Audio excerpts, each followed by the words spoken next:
Hello, my name is Riley. I'm from the Montgomery Career Center, and I'm here with Beth from the Montgomery ISD. Could you tell us a little bit about yourself? Yes, I have been a nurse for the last 18 years.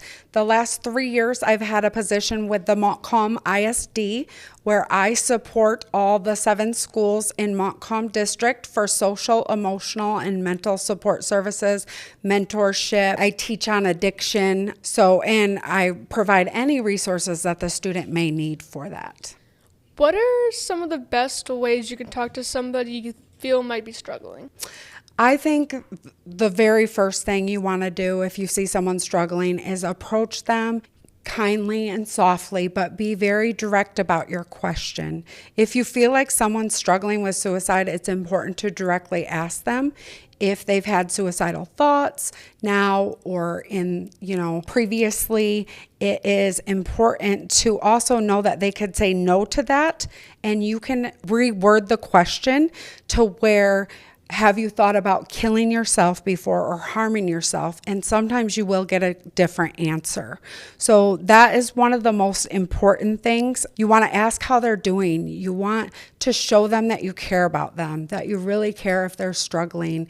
And you want to listen to them, not talk over them, not tell them you understand what they're feeling, because we never do understand what someone's feeling, right? And just listen carefully. What are some warning signs you can look out for? If you know the person and you see any behavior changes, maybe irritability, anger, risk-taking behaviors that they hadn't taken before, those are good ones to look for. New mood swings, maybe becoming more anxious, they become quiet, maybe distance themselves. Those are important things to look out for. They start talking negatively about themselves or say that they feel worthless or helpless. Those are keywords that you really want to dive into deeper on that. If they're talking or writing about death, that's another one. It's important to know that someone that maybe previously was struggling and acting just off and different could then become happy and very joyful and giving away their personal belongings. And that's sometimes happens right before the suicide takes place. How can people best help those who are struggling? The number one thing is if someone tells you, yes, they're struggling with thoughts of suicide or self-harm, you do not leave them. You stay with them. You reach out to a trusted adult to help support you in getting that student safety and the services they need. Another thing is reach out if you see someone struggling, reach out and just check on them, right? Because often they feel like no one cares for them. Be nice to others, whether you know them or not. We never know what someone's dealing with. Show them that you truly do care.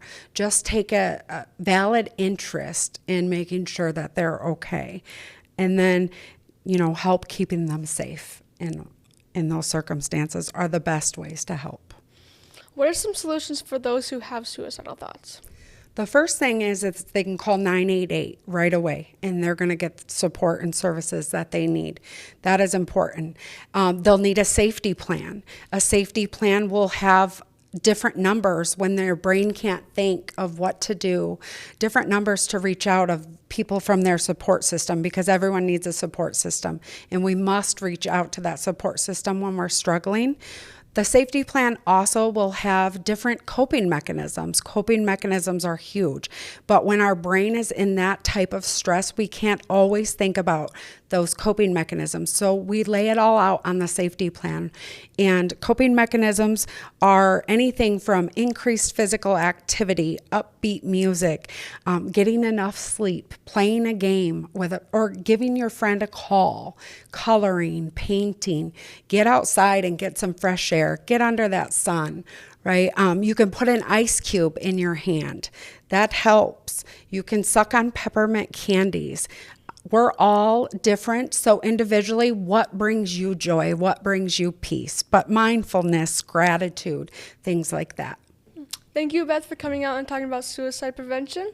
This is Riley, out.